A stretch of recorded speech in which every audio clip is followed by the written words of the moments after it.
Hello crafty friends, welcome to my channel and to today's messy mixed media card video. Today I just want to sit down and play with some mixed media supplies. I've got here a piece of Flying Tiger watercolour paper. It's not the best watercolour paper in the world, but it does a pretty good job at being a mixed media paper. It will handle some water.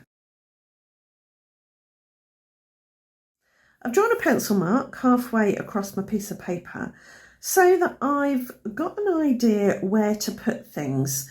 This piece of paper will make two card fronts, and just having this here helps me think where the right hand side of this bit is and the left hand side of this bit is. I'm going to start by putting down some Deco Art Crafters acrylic in soft coral. I like this particular acrylic paint because it dries quickly and it dries really matte. And I'm just going to add, let's think, some up here, just a couple of paint swipes going across like that. And then something across the middle.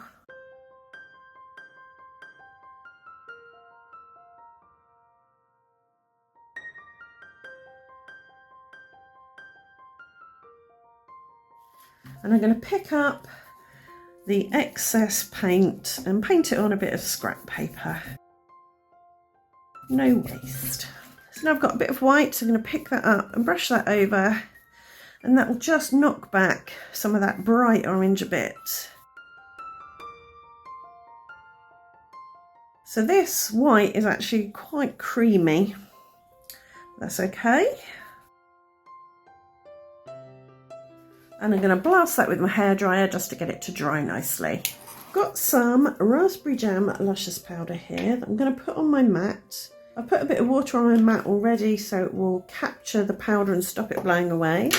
I'll just add a little bit more gently, she says as it blows across the craft room. And I'm going to use a sponge dauber to mix that around and pick it up and apply it. Now I'm going to turn this way and drag it towards me because I want to add some drags.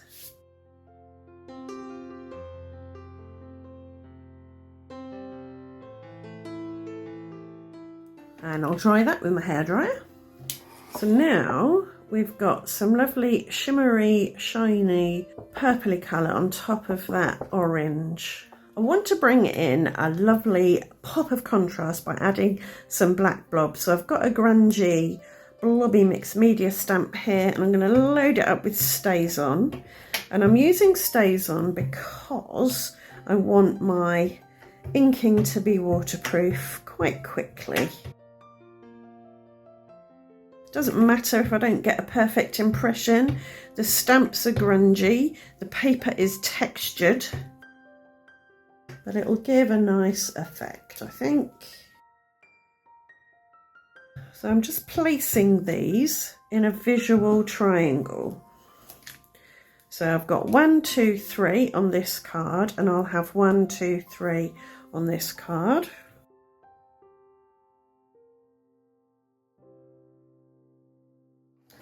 And now to bring in a bit of energy and a bit more shimmer and shine, I've got a black metallic paint, and I shall spatter that over these areas here. It kind of stops everything looking so staid. It's a bit more natural, a bit more energetic, a bit more vibrant. Drying time again. So now I'm going to use this stitched rectangle die to die cut a portion that I like from this side and a portion from this side. I think what I want now is to add a bit of paper, and I've got this spotty teal green paper. I'm going to tear it into strips with a white edge on either side, and I'm thinking of doing something like this. Both sides. This brings in another colour, a different texture, a different pattern. So we've got our visual triangles on either side. Put some glue there, and I can dip my strips into that.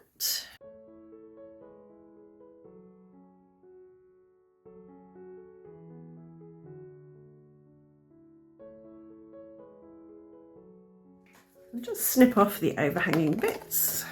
And I'm going to layer some washi tape. I've got this grid washi tape, which is translucent, so you'll get a bit of the underneath coming through. Sometimes washi tape can not stick particularly well to mixed media pieces. It really is kind of designed to be temporarily adhesive. So you could add a bit of extra tape or a bit of glue behind your washi. And I'll just fold those around the back. So I've popped both of these on some card blanks. This one I've given a slightly narrower border than this one. Not sure which I prefer at the moment, the thick or the thin border. For my sentiment, I've chosen a thanks die, and I'm going to cut it from this pearlised gold cardstock. This is from Sizzix. But before I do, I'm going to put some double-sided adhesive foam on the back. It's only about 1 millimetre thick, but it will give it just that little bit of lift. Right, this one is going to go here on this large area. Sorry about the shadows in here. I'm still getting used to the lighting in my new conservatory. I've gone from having a translucent perspex roof to having a beautifully clear glass roof. I can't quite stop the shadows. And this one I think I'm going to have down here. It's about 1/3 of the way up the card. Sometimes when you die cut with foam, the little holes that are in the die, where's it gone? There. These little holes that are for poking your die cut out through, sometimes they kind of emboss onto your cardstock. But I find just burnishing it with my nail, pressing down quite firmly with the flat part of my nail, gets rid of them quite nicely. Try using a bone folder. What I want to do now is add a few sprinkles of this gold pearlised cardstock. And I've got this wobbly circle die, and I'll die cut some circles. I'm not going to put them on foam. I find the easiest way to add these little circles is to put the glue on your card where you want your circles to be, and then pick them up with some kind of picky-uppy tool. This is for nail art. It's got a wax tip on the end, and it picks up little paper circles like this really well. As I said in, was it yesterday's video or the day before yesterday? I can't quite remember. If you see a cool craft tool, check out the makeup or the kitchen aisle first before you go and buy the craft tool, because you may find it there. That'll do for now on that one.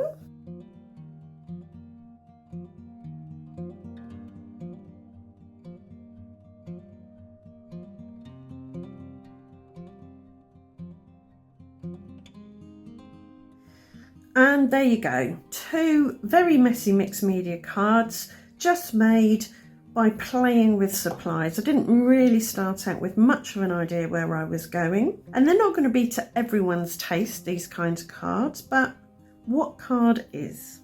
I really enjoyed putting them together. I hope you enjoyed watching the video. Do let me know if this is something that you do in your own card making and crafting, or if it's something you'd like to try. Right, thanks for watching, and I'll see you very soon. Bye for now.